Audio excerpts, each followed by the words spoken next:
Hi friends, welcome to Krako's video series. I'm Sayali. I'm one of the co-founders of Krako and an alumna of IIM Ahmedabad. In today's video, we are going to take a look at the topic of organizational behavior and human resources policies.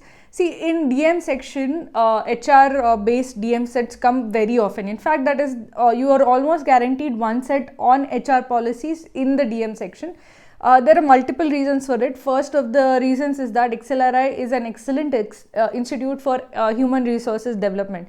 So because of that, because they have such a huge pedigree of human resources, it is extremely important for them to select good empathetic managers who have an instinctive understanding of human resources.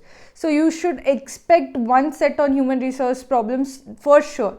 Now, based on that, if you think of it, there is going to be one human resources question for sure, you should put a lot of emphasis on understanding human resources thinking mindset as well as organizational behavior mindset. So let us actually take a look at both of them and then see a few examples on it.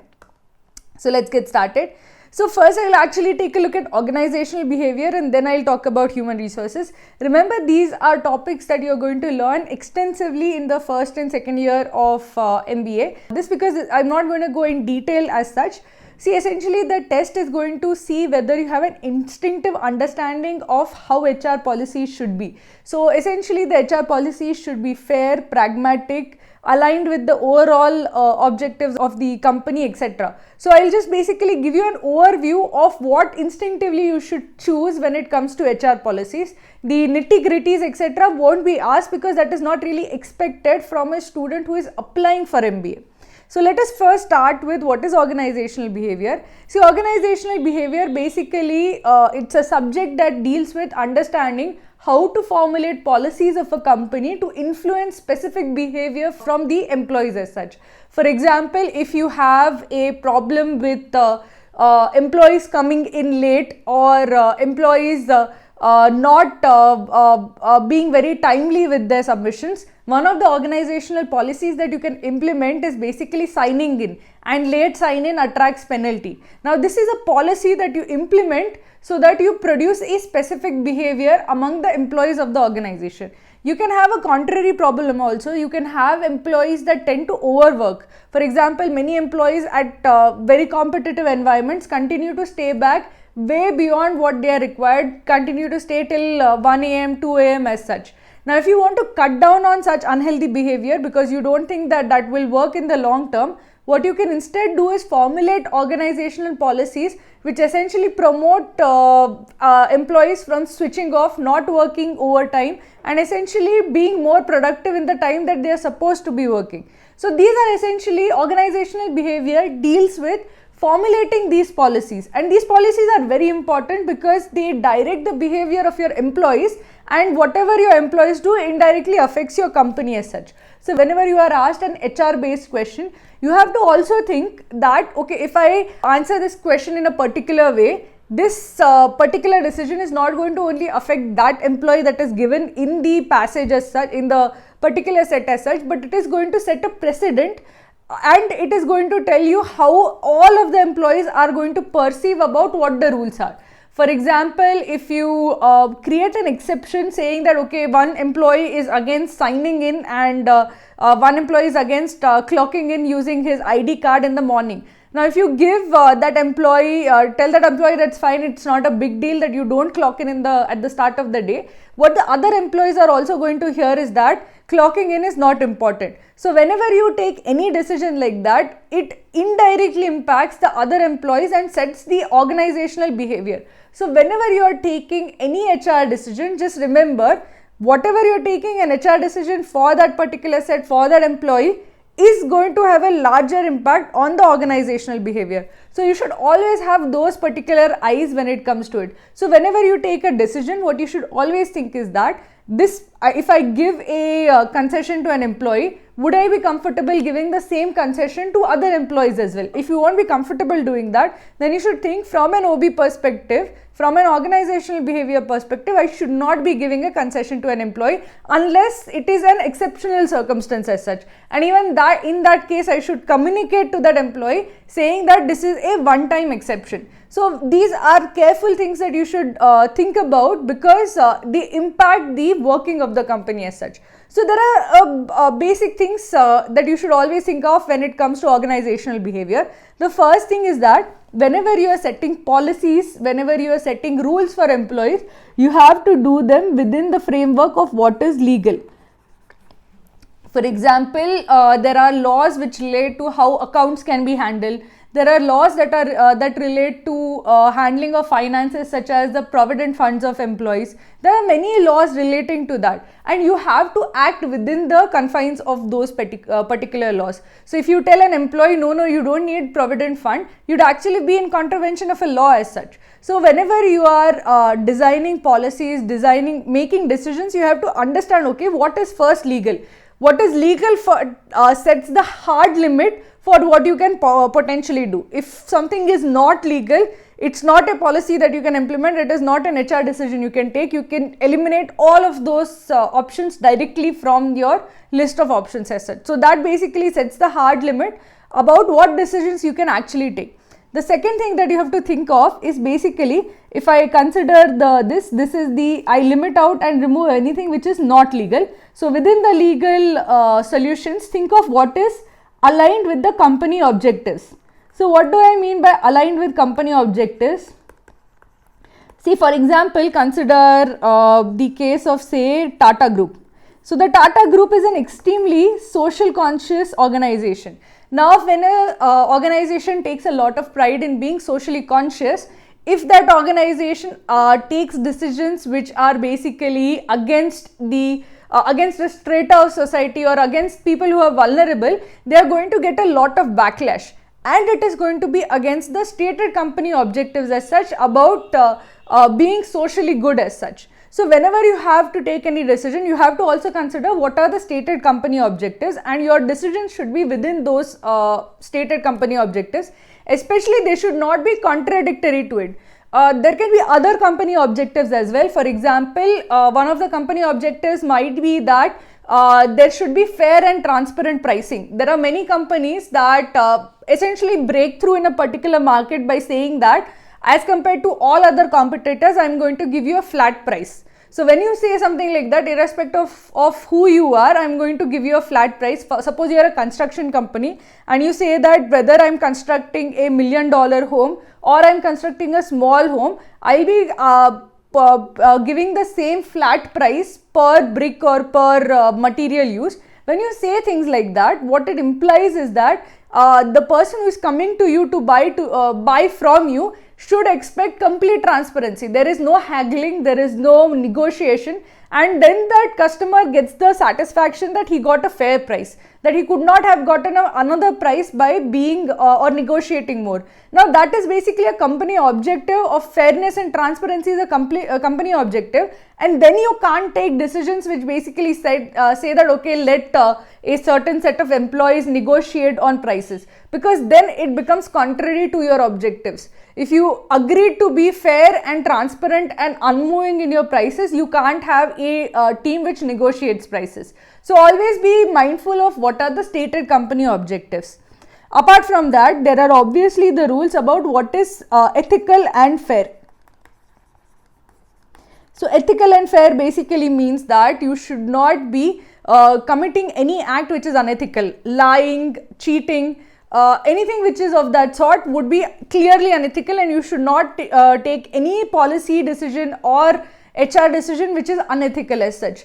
Primarily, this also goes against the company objectives. See, for most companies, the objective is to make money. But if you are viewed as somebody who is an unethical employer, it affects how you can actually attract talent. For example, if a company is known for troubling its employees, not giving them their salary on time, what will happen is that that company will find it very difficult to hire talent. And if it finds it very difficult to hire talent, it will not be able to grow. So essentially, when you engage in unethical practices, it ultimately affects your company's ability to perform as such. So whenever you are considering policies or decisions, also consider their impact on the reputation of the company and how it will impact how the company is viewed and whether the company would actually find it difficult to achieve its objectives. So your decisions and your policies have to be fair and ethical. Also remember that your policies should be anti-discriminatory. What do I mean anti-discriminatory? Meaning that you cannot discriminate against a vulnerable section of the society. So that can be based on gender, caste, religion, whatever. You can have policies which support those sections, but essentially say that okay, this is mostly a minority or a vulnerable section of society, and if I support them, that is fine, but I can't formulate policies which essentially repress their right to be employed or repress their right to have promotion or something like that. So for example, if you have 2 employees and one of them is physically handicapped, you cannot give the promotion to the other employee saying that no, I can't give a promotion to the first employee because he is physically handicapped, he won't be able to do the job well.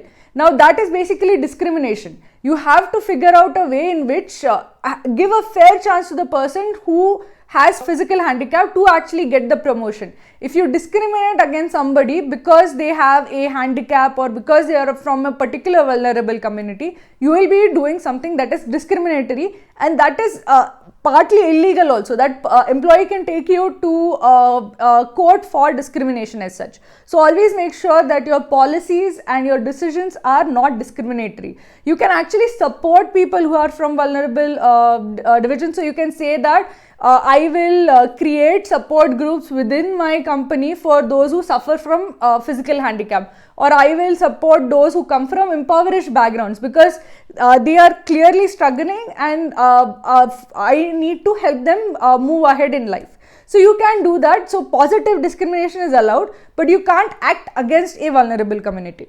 Okay.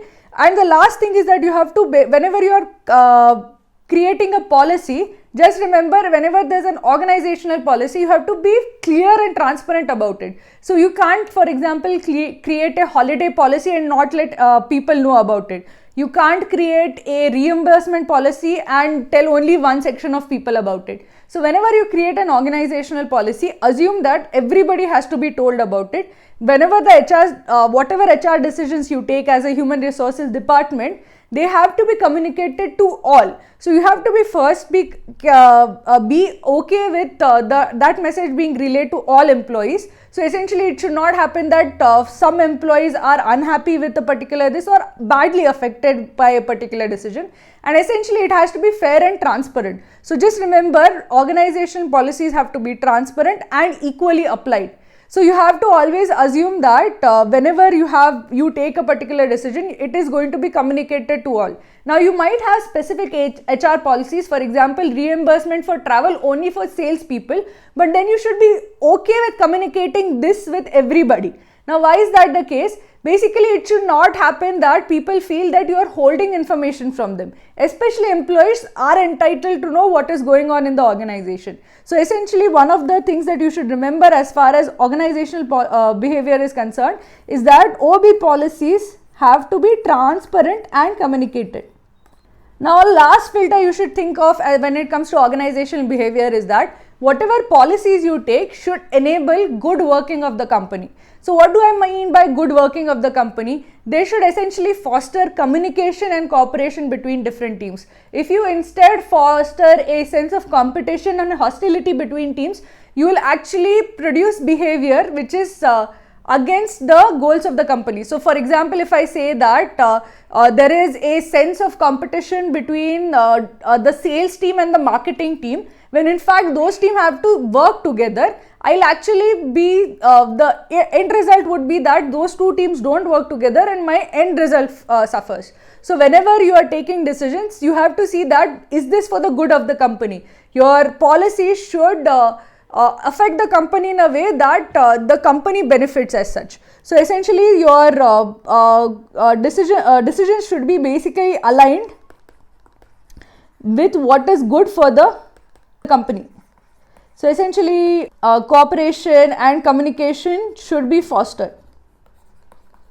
So this gives you an idea of how to think of organizational behavior. Now that we understand organizational behavior, we'll take a look at specific HR policies that you should, or HR decisions you should take when you have a interpersonal conflict or an HR conflict as such. Generally, your DM sets will give you that there is an HR conflict and you'll be asked what should a person do in this case. So let us take a look at the specific HR details that you should keep in mind. So now let us take a look at the human resources issues that you have to consider before you take an HR decision. So firstly, that whenever you have, as we have discussed for organizational behavior, the first thing you should do is filter out anything which is illegal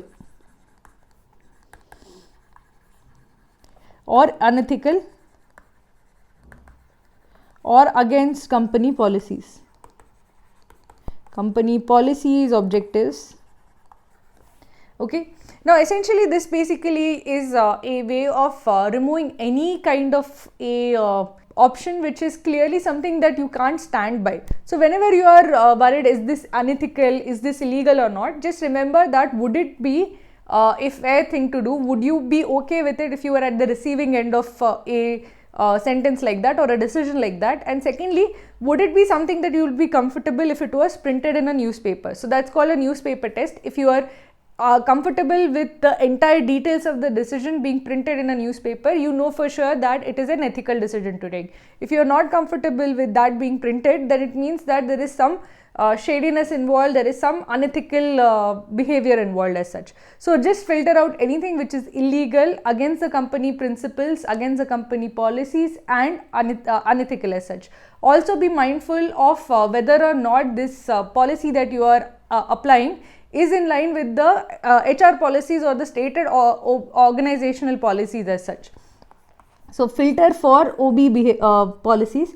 So essentially, if you have mentioned that you are a equal opportunity employer. Now equal opportunity employer basically means that you have committed to not discriminate on the basis of gender, race, religion, anything of that sort. So that comes with a set of policies that you have to adhere by. So any HR decision that you take has to be within that particular set of principles as such. Okay, so essentially this is used to weed out any kind of policy or any kind of step which is essentially out of line with what is acceptable as such. Also beyond that, you have to think of what is good for the company. So essentially whatever you take as a decision should be in line with the goals of the company. So what do I mean by goals of the company? Essentially it should not happen that if the company is trying to reduce costs. For example, it is in financial trouble and it is trying to reduce cost, you cannot give a generous pay package to people, because essentially if you give a pay hike, you might have to give pay hike to other employees, and that would seriously impact the financial health of your company. If it is already under financial stress, you can't take that kind of a decision. So whenever you have you take any HR decision, you have to say that if this was widely applied, would it negatively affect the company? So you have to also think that is this decision in line with the goals of the company? If the company is trying to restrict or reduce budget, you can't take anything that increases budget. At the same time, if the company is trying to expand into new areas, you can't take a decision which essentially cuts down on resources as such. If the company is trying to hire or attract more women as such, you cannot have an entirely male team as such. So all of these things will not be in line with what are the goals of the company. Now again, one more thing that you have to keep in mind that I have covered in the earlier DM video is that whenever you are in doubt, okay, whenever there are two options that are still left and you are not really sure what you should do in such cases, basically just remember you should not do anything which is extreme or irrevocable. So if you are given option that okay, fire this person or warn him or give him a time to improve. See, when you fire somebody, it's an extreme step as such. So mostly whenever you are a manager, you should be pragmatic in nature and you should be calm and collected as such. You should not be reactionary and you should not be extreme in your reactions. So essentially no extreme steps. Now there is no extreme steps, irrevocable steps. Irrevocable step basically means that a step that you cannot undo without significant damage. So for example, if you cut ties with a supplier, that causes permanent damage to that relationship. Similarly, if you fire an employee, that causes permanent damage to the employee and the employee-employer relationship as such. It's a complete sundering of that relationship. You can't get that person back again. So these are irrevocable steps. So you should not generally take irrevocable steps hastily. At the same time, there is a very important rider or essentially a asterisk to this particular rule. See, basically, if the employee has engaged in anything which is unethical or illegal, you have to fire that person immediately. If that employee has stolen from the company, if that employee has lied to a regulator, if the employee has discriminated or harassed another employee, whenever a red line like that is crossed, you have to immediately dismiss that employee, because there is really no coming back from something like that. So you should not take extreme irrevocable steps other than in situations where the employee has done something significantly wrong. So if they have broken any company rule, any law of the country, has harassed any co-worker of this, these are extreme actions as such. And whenever extreme actions have been taken by the employee, you are left with no other option but to dismiss the employee. In such cases, if you do not fire the employee, you will be actually at fault. So if the employee has stolen from the company, you have to immediately dismiss the employee. There is no middle ground there. You have to dismiss that employee. Similarly, if the employee has harassed another employee, there is no middle ground. You have to dismiss that employee. So whenever I say that no extreme reactions, no irrevocable steps, that is only if the employee has not done or not crossed a red line himself. If the employee has done something significantly wrong, you have to take irrevocable steps as such. But for example, something like if an employee has, say, not filled in his timesheets, if an employee has gone missing and has not come in for a few days because he is going through some personal issues as such, those are not really issues on which you should directly jump to firing. The reason for that is basically if you try to understand the employee and have a cool head in such cases, it is better than to be reactionary and immediately fire people as such. Because essentially you should have an open mind when it comes to such cases. But in cases where the employee has done something significantly wrong either to his co-workers or to his company, then there can be no second chances as such. So this is what you should think about: no extreme steps with an important rider. Generally what happens in many of these sets is that there is incomplete information. So when there is incomplete information, for example, one employee says that accuses the other employee of doing something wrong, the other employee accuses the first employee of doing something wrong, and you as their boss have incomplete information.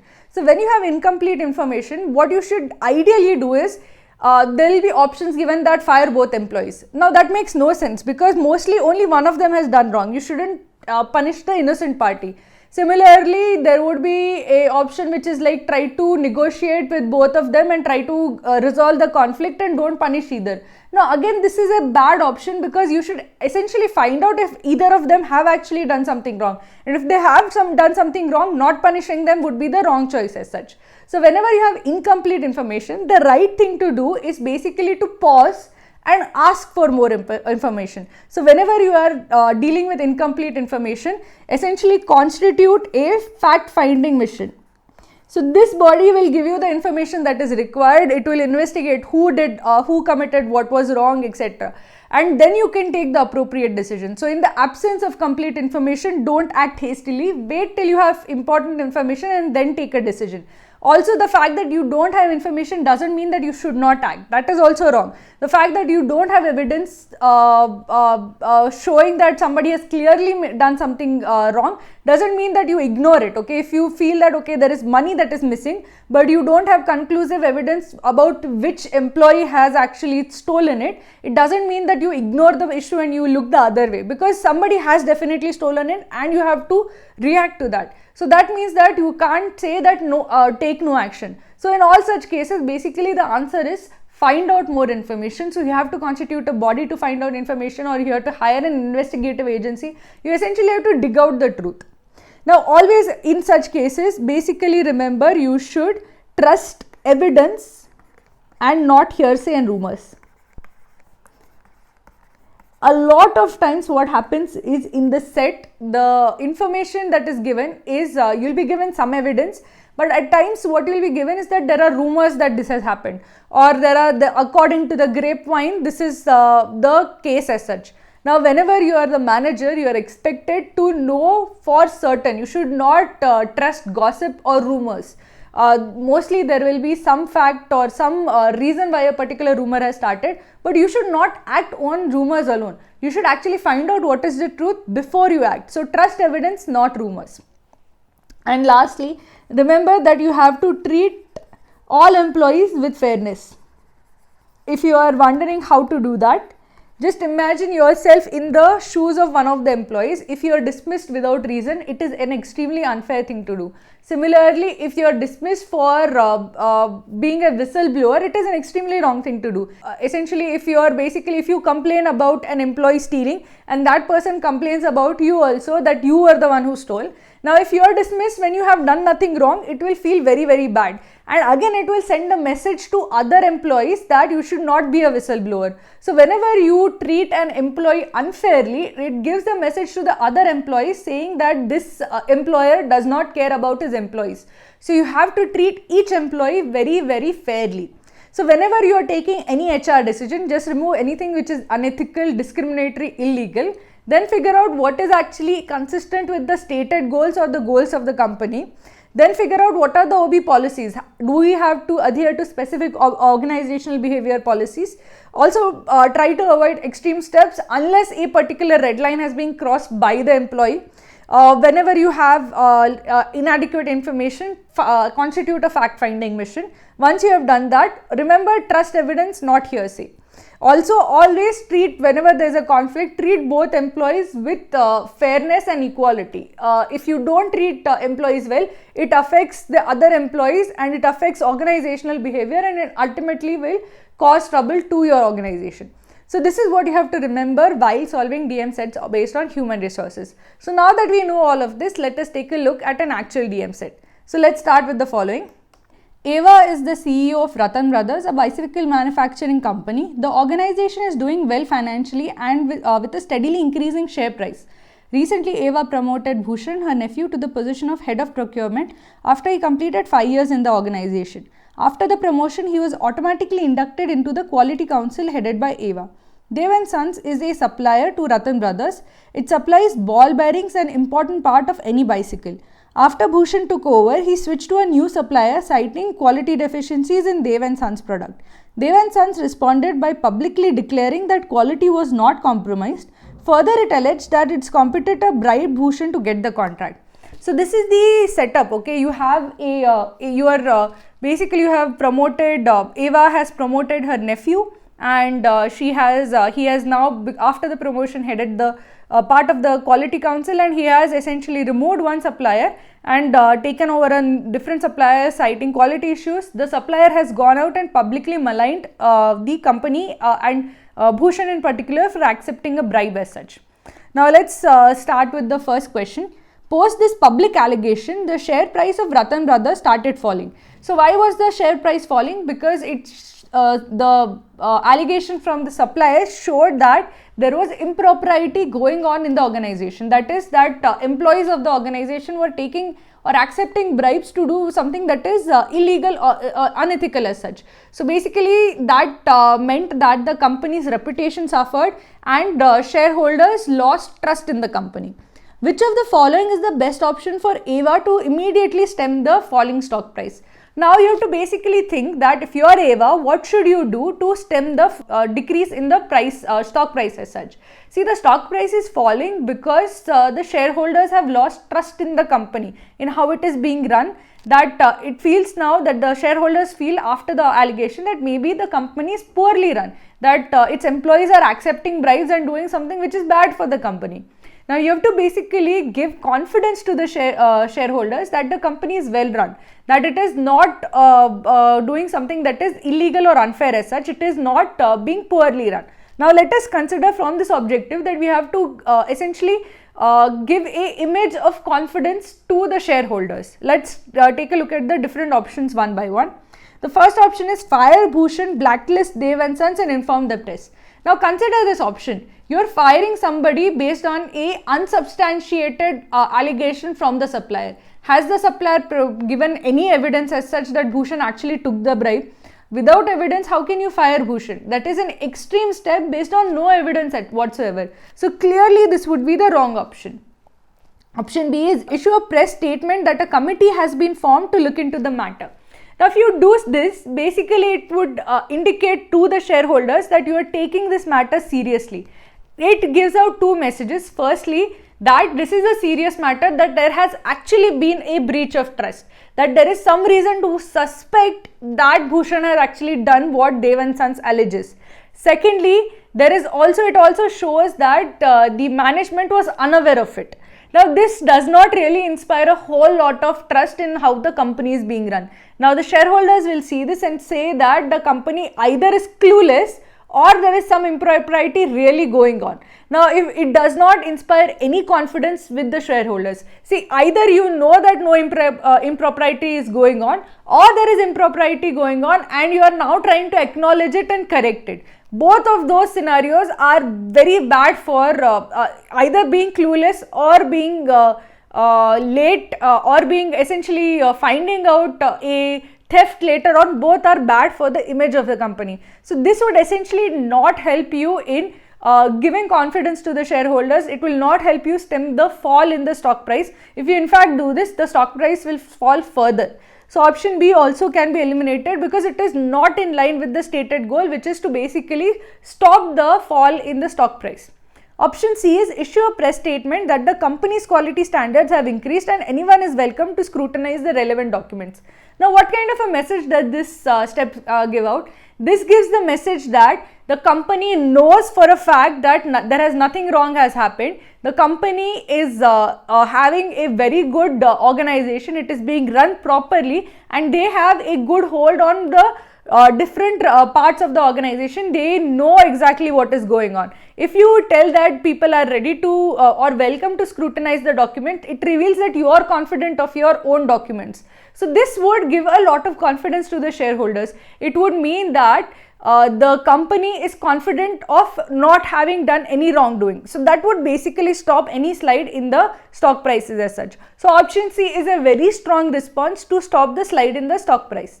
Option D is cancel the remaining order and call for a fresh tender. Like option B, it essentially is a way of admitting that something wrong was going on. Otherwise, if the new supplier had not done anything wrong, he had not bribed, you would not cancel his fresh tender. So basically option D, like option B, essentially is admitting that something went wrong or admitting in a way that Bhushan actually took a bribe. See, if Bhushan took a bribe, you have to fire him. If he didn't take a bribe, you can't punish the new vendor, you can't cancel the order. So option D can be eliminated because it is neither right in either of the scenarios. It's not right in either of the scenarios. Option E is do nothing as Bhushan as the head of procurement has the right to decide on the supplier. Now the question is not about whether the procurement was right or not. The allegation is that Bhushan took a bribe. Now he does not have the right to do that even if he is the head of procurement. So it's not whether or not Bhushan had the right to change supplier. The question is, how do you acknowledge the allegation that he took a bribe? So option E is not essentially responding to the allegation at all. So this would actually make the stock price fall further. So option E is also can be eliminated. Only option C can actually stop the fall in the stock price. So the right answer is option C. Now consider the next question. Under pressure from media and suppliers, Eva constituted a cross-functional committee of senior executives to investigate Dev & Sons allegation against Bhushan. The committee exonerated Bhushan. However, rumors within the organization began to spread that the decision was influenced by nepotism. Now, why were these rumors started? This rumor started because Bhushan is Eva's nephew. So clearly, your position of if you are in Eva's position, clearly that is also undermined because these rumors are affecting you also, because it's now an allegation against you that you unfairly favored your nephew. Now let us see the question, which of the following would be the best response from Eva? So here she has to defend herself, and this is not against any concrete allegation, it is rumors. So whenever there are rumors, you have to come out against them and basically offer evidence to the contrary, or you have to give information essentially sunlight. Whenever there are rumors or there is discontent, you have to give proper information refuting those rumors.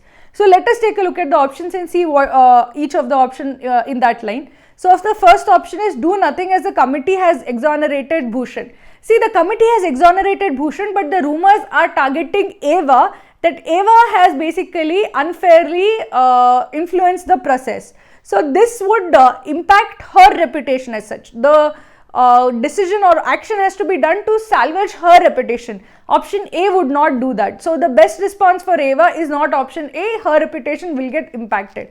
So option A can be eliminated. Option B is force Bhushan to resign temporarily, make an independent inquiry, if found innocent, reinstate Bhushan. Now this is a extreme option.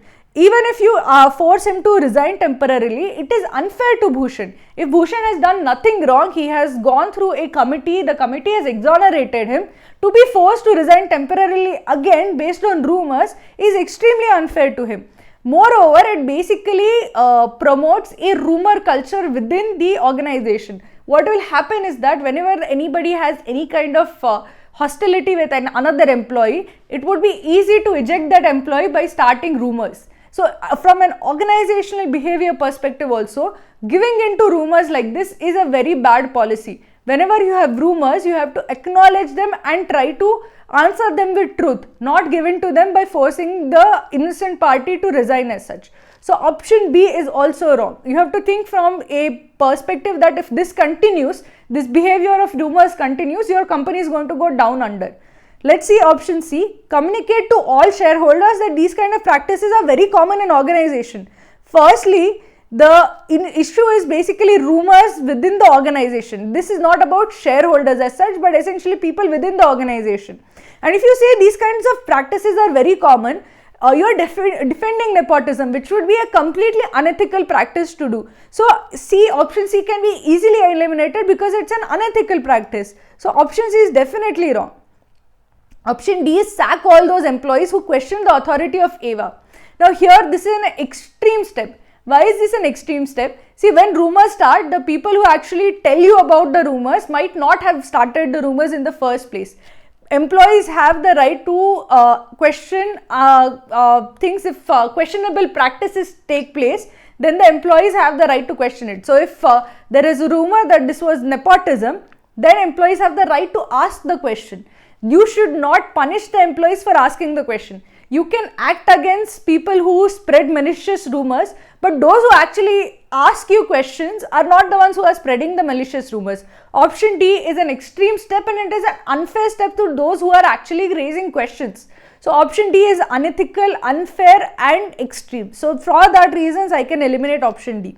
Option E is explain in a town hall meeting open to all employees how the decision to exonerate Bhushan was taken. So what would this do? Firstly, the rumors are within the organization, so you have to address the employees. The way to address the employees would be a town hall, basically giving all access to all employees and clearing Bhushan's name in the process and your name when it comes to the decision making process as such. So this would be the best response, because when you do this, you are quashing the rumors as such, and you are quashing the rumors by giving the truth, by giving the true side of the events. So option E is the best response for Eva. It will help protect her reputation, it will quash the rumors, and it will address the real people who need to be addressed. The rumors are there inside the organization. You have to talk to people inside the organization, that is your shareholders and your board essentially. So this is the right option. The option is option E. Let's take a look at the next question. A few months after the issue of Dev and Sons, a vigilance committee discovered some financial irregularities attributable to Bhushan in his earlier stint as a senior manager in marketing. So here this is evidence of wrongdoing in an earlier role, before he became the procurement manager in your company when he was the senior manager in marketing. Now basically this is, if he discovered financial irregularities, he has done something wrong. The board of directors was concerned about this and demanded a response from the CEO. Now here as Eva, what should you do? Eva contemplated the following responses. So you have now evidence of financial irregularities against Bhushan. Now if he has committed financial irregularities, what should you do? The clear response should be, when he has committed financial irregularities, you should fire him. There is no, he has crossed the deadline, that has to be one of the this. So let us take a look at the steps first. Offer to resign from the post of CEO, since as the CEO, she is ultimately responsible for everything in the organization.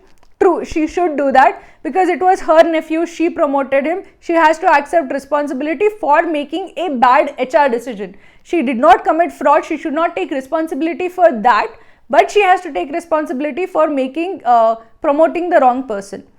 Second is sack Bhushan immediately and make the reason public. Definitely 2 has to be there. If you have committed a financial irregularity, you have to sack that person. So definitely 2 should be there. 3 is have a town hall meeting with all employees and deny any financial irregularities in the organization. Who has asked you for a response? The board of directors has asked you for a response. Why are you talking to employees? The vigilance committee has told the board of directors. The employees are not involved at all. So option C is completely misdirected. The goal is to address the board of directors. So option anything which has 3 in it can be eliminated, because you don't have to tell employees anything at this point of time. You can tell them later if you actually have to resign as CEO, you'll have to tell the employees as well. But right now the response that you have to give is to the board of directors. 4 is communicate to the board that as the CEO, the organization's financial health is her top priority, on which she has delivered stellar performance in the last 5 years. Now this is basically something that you should do. This will essentially indicate that you are serious about, you are not involved in any financial irregularities as such. But what is the mistake that is being discussed? The mistake is not about whether or not Eva did financial irregularities. The mistake is that Eva promoted the wrong person, gave responsibility to the wrong person. Even if the company is in stellar financial health and Eva is a good manager of financial resources, she has to address allegations of favoring the wrong person. So this does not address the fact that she preferred or showed favor to the wrong person. You can be a very good financial manager but a poor HR manager as such. So the board of directors has asked her about her HR decision to promote Bhushan, to give that job to Bhushan. So 4 does not acknowledge that part as such. So it does not really respond to the crisis at hand.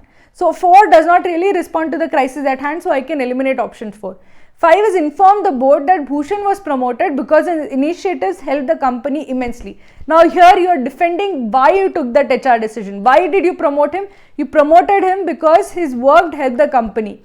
You promoted him in good faith. Now the fact that he had done financial irregularities is not something that you knew, but you had promoted him in good faith. What you should do is basically tell the board that you had promoted him in good faith, show that okay, he had a very successful career before he was promoted. Then you sack him because he did something clearly wrong, and then you offer to resign saying that I made a mistake in promoting this guy and therefore I must take responsibility for this HR mistake. For that I should offer to resign. So if I see 5, 2 and 1 makes sense, because here you are acknowledging that you made a mistake in HR policy, you promoted the wrong person, you should sack that person because he did something wrong, he stole from the company, and you should acknowledge that you had a role to play because you chose the wrong person, and you should defend why did you take that decision. You did not take the decision because he is your nephew, you took the decision because he was performing well. So the ideal response that is best for Eva is 5 to 1. So the right answer is option A. So this is basically how you should answer HR policy questions. Always remember what is the overall goal. First, remove anything that is unethical, illegal, against company objectives. See what is in line with company goals. See what is in line with the stated goals. Remove any extreme or extreme step as such. Don't take actions on hearsay or rumors. Trust evidence as such. Whenever an employee crosses a red line, you have to dismiss or fire him. You have to take an extreme step in that case. Also, always basically avoid irrevocable steps in any other scenario other than employee wrongdoing. So this is basically what you should keep in mind while solving DM sets like this. So let's take a look at the next set. Ramesh, the owner of an auto component manufacturing company in Sanand, had just returned after attending the funeral of his employee Pankaj Kumar, who had died of cancer at the age of 35. Pankaj was a hard-working and sincere employee with impeccable performance record. Pankaj was the sole bread earner for his family with negligible savings and was survived by his wife and two school-going children. His wife will get around 8 lakh rupees accrued to Pankaj as social security benefit. A large number of employees wanted the organization to employ Pankaj's wife on compassionate grounds so that she could support her family. Though Ramesh was sympathetic to the demand, he realized that this could set a precedence where the organization will have to provide jobs for everyone with similar conditions in the future. In fact, only recently Ramesh had refused the request for a job to the daughter of an employee who had died a few months before he was to retire.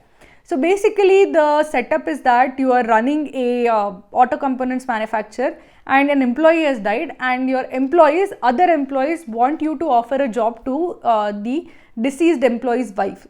So based on compassionate grounds, and you realize that if you start giving off jobs to the relatives of deceased employees, it could cause a issue in the future where everybody expects or demands a job like that. So that is basically your hesitancy in doing that.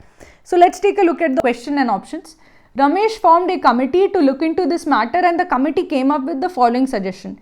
Create a fund to take care of immediate family expenses, finance the school and college education of his children, sponsor the vocational education of his wife and subsequently help her find a job, purchase insurance for all the family members, request all employees of the organization to contribute towards the welfare of the family. Which of the following options from the above suggestions will be most sustainable for Pankaj's family? So the goal here is sustainable for Pankaj's family, not immediate benefit but sustained benefit.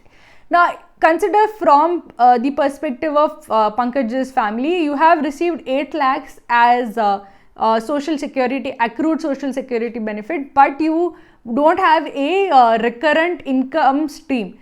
For sustained stability as such, you need recurrent income stream. So somebody needs a job as such. So from their perspective, they need a recurring income stream. They also have fixed expenses, which are basically he has 2 children, and if something was done to take care of those 2 children, that would help. Now essentially from this perspective, what would be unethical or illegal? We'll just see if any option is illegal or unethical, and against the company objectives, we'll remove that by firstly. 1, 2, 3 are not illegal or unethical. Purchase insurance for all family members does not really help the family as such, right? Essentially it is basically now if there are any further deaths that would help, but as the current family is the mother and the 2 children, purchasing insurance is not going to do them any help as such. So option 4, if your objective is to help the family, this is completely ineffective in terms of helping the family as such. So because of that, I can filter out or remove option 4 because it is completely ineffective. I have to give a sustained benefit to the family, and 4 does not benefit the family at all. 5 is request all employees of the organization to contribute towards the welfare of the family. Now here the issue is that with the impact on you as a employer, the employees came to you to look at you for a solution. If you again turn to the employees, it basically sends out the signal that as the employer, you are not willing to help. Essentially, if somebody comes to you and says that help me, and you turn back to them and say that you should go and help, it basically indicates that the employer does not care about the employees, and it is bad for the image and the reputation of the employer as such. So from and also it does not give a sustained benefit to Pankaj's family, because max that one welfare fund that they build will be another one-time benefit and not a sustained income stream as such. So again, even 5 does not help as such. So you need a sustained sustainable benefit as such. So basically what would help, something which indicates that the wife can get a job, would be helping. So essentially option the third this which says that sponsor her vocational education and subsequently help her find a job, will actually help them find a sustained income stream as such. 2, also if you finance the education and college and school and college education, it's an ongoing expense and it will help them in a deferred manner. Through their school and college, they can rely on this help as such. So 2 and 3 are sustained benefit, and it will essentially enable Pankaj's children to get educated and earning members, and it will also enable Pankaj's wife to be independent, financially independent. Now consider option 1, create a fund. Now it has already been told that the wife is getting 8 lakhs as social security benefit. She already has money for immediate expenses. So one is actually not helping her much because she already has that money. What she needs is a sustained income stream, which one does not give. So one is essentially not effective in terms of what is really asked. 2 and 3 are effective because they are essentially sustained help over a long period of time. If she actually gets a job, that is a sustained income stream. If the students get educated, they can further go ahead and get a job. Also, fees, school fees and college fees are essentially an ongoing help as such. So which of these would be more sustainable for Pankaj's family? 2 and 3. So the right answer is option B. Consider the next question. Ramesh, along with senior managers, was in the process of designing a policy to deal with such issues in the future.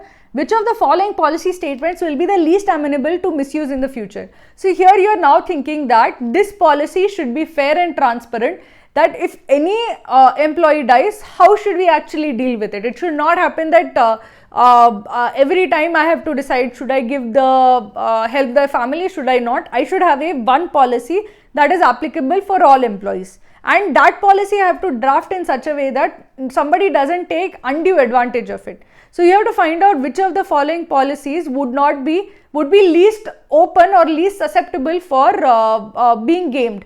A gaming of a policy would be basically, suppose you have the policy that you have to provide for the education of school and college education of employees. What can happen is that you can get somebody to come and join your company for like a month because they are already on their deathbed, they have a disease or something like that, and to ensure that their children get benefits after their death, given that you have a stated policy to take care of school and college funds, they might join you just for that.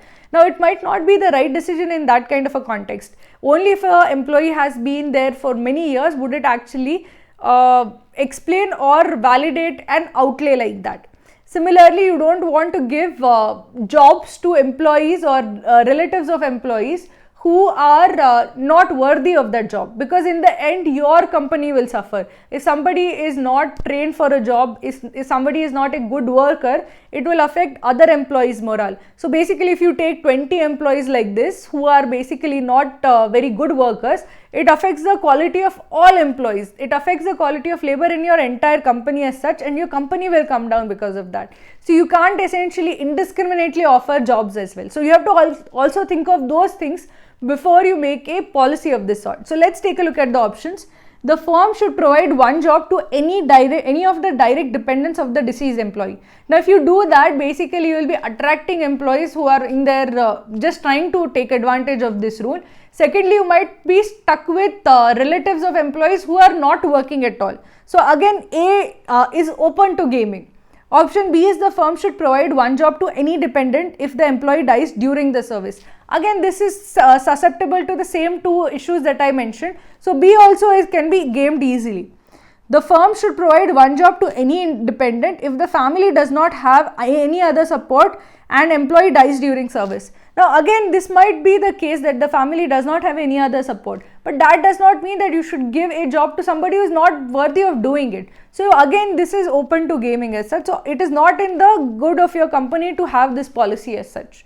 Option D is the firm should provide help to the dependent family members in pursuing good education and employment. Now even if this is the case, as I said, you're just helping them, you're not giving them a job, you're helping them get employed and get educated. But in this case also, you might attract employees who just want to take, in their dying days, want to take advantage of this particular policy that you have. So you don't want to attract that set of employees as well. So option D also does not work because it can be gamed by those set of employees.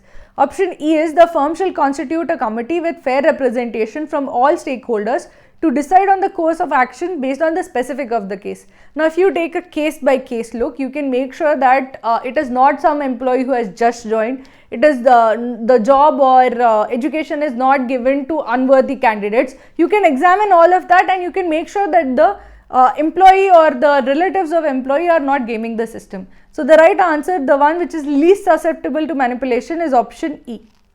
Now let's consider the next, this is a single question as such.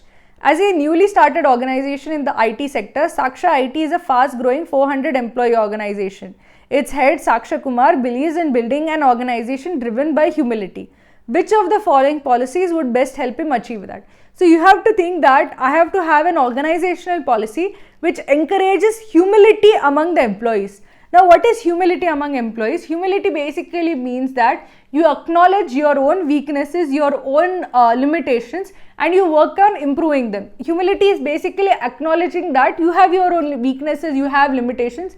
It is a sense of understanding that you're not perfect, or acknowledging that you are not perfect. So if you have to imbue a sense of humility, what does it mean? It means that every employee should feel that yes, I have a few weaknesses, and should be comfortable acknowledging that, and should be comfortable working on that. So let us take a look at the options.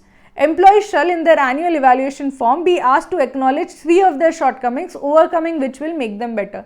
Now, if you force them like this, what is going to happen is that the employees themselves are not saying that okay, these are our they are not acknowledging their shortcomings on their own. Humility is basically realizing on your own that you have shortcomings for your own self. So humility is basically saying that I have shortcomings, not that you force an employee to say that what are your shortcomings. So essentially, when you option A is a forced sort of humility, which is not true humility as such. It is not going to imbue a sense of humility in the organization. So option A does not really help achieve that objective. Option B is employees shall be asked to share with their peers 3 shortcomings that they have noticed about their peers. Now, this is basically criticism. Criticism is not humility. Nitpicking other people's problem is not humility. Other people's weaknesses is not humility. You have to be able to be self-aware as such. So you have to understand your own weaknesses, not somebody else's. So option B completely misses the point as such, so we can eliminate that. Option C is the immediate superiors would suggest 3 shortcomings their subordinates have to work on in a given period. Again, is this acknowledgement of your own weaknesses? No, this is the boss telling that you have this weakness, which is again completely counterproductive as such. So option C is clearly wrong as such. Option D is everyone beginning with Saksha shall be asked to share 3 of their weaknesses in a public forum. Now, this essentially is a sign of leading from the front, because Saksha himself is doing it. So this is a self-driven or self-motivated understanding of what your limitations are, what your weaknesses are. So this can promote a sense of humility. If they see that their boss is acknowledging his or her limitations, that can actually encourage the employees to do the same. So this would actually imbue a sense of humility in the organization. So option D is a good answer. Option E is employees shall be asked to overcome 3 shortcomings in the following year. Improvement if noticed would attract rewards. Now, if you have a policy like this, what would happen? People will give fake weaknesses, saying that I am not very punctual, and then show that they have actually overcome this just so that they can collect rewards. So whenever you have a policy like this, you have to also think, can this be gamed? And a policy like in option E can easily be gamed if people basically show fake weaknesses. So essentially, if you consider, the only one which actually imbues a sense of humility is option D. So the right answer is option D. So as you can see, DM sets based on human resources require a lot of reasoning, require a lot of understanding of the impact of HR policies on the organization, on the company as such. This is something that you have to think about seriously whenever you take any HR decision. Now that you know all the things that you should think of before you take an HR decision, what I want you to do is I want you to take the accompanying test, as well as please start practicing from the study room. Thank you for tuning in.